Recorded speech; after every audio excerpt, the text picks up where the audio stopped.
त्रिकोणमिति का परिचय chapter number 8 में आज हम बात करेंगे प्रश्नावली 8.1 के पहले और दूसरे सवाल की। देखिए यहां पर पहले सवाल में हमें एक समकोण त्रिभुज दिया गया है इस तरीके से, जहां पर B पर समकोण बना हुआ है तो मैं इसको A मान लेता हूं, इसको B और ये C हो जाएगा। यहां पर AB भुजा हमें दी गई है 24 सेंटीमीटर, ठीक है, और BC भुजा दी गई है 7 सेंटीमीटर, ठीक है।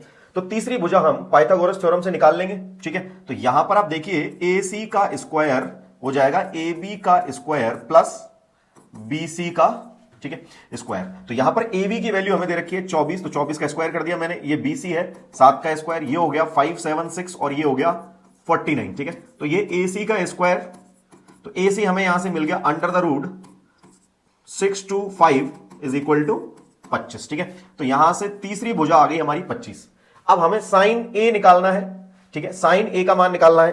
तो देखिए यहां पर कोण पर आप ध्यान देंगे, एक बार कोण A लेना है और एक बार कोण C लेना है। तो कोण A में लेता हूं तो कोण A के सामने वाली भुजा परपेंडिकुलर या लंब बन जाएगी, ठीक है।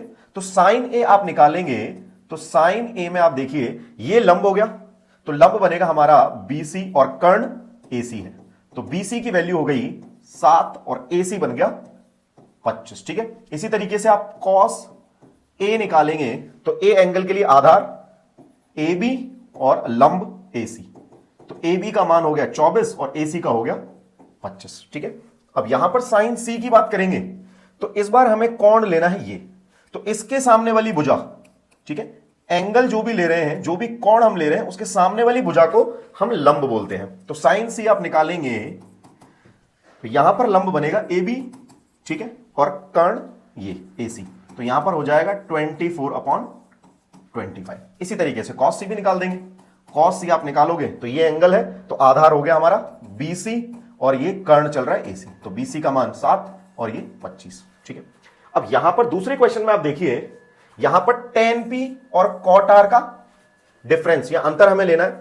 तो यहां पर हमें भुजा निकालने की उतनी जरूरत नहीं है, जैसे कि tan P की आप बात करेंगे, tan P की मैं बात करता हूं तो ये वाला कोण मैं ले रहा हूं, तो इसके सामने वाली भुजा लंब हो गई, तो ये बन जाएगा QR और आधार बनेगा PQ, ठीक है।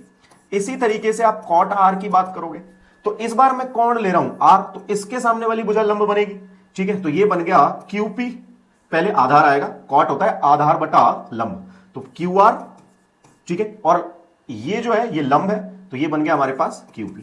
अब आप देखो tan P minus cot R निकालना है, तो ये दोनों समान है, ठीक है, तो ये दोनों क्या हो जाएगा 0 आंसर देते हैं।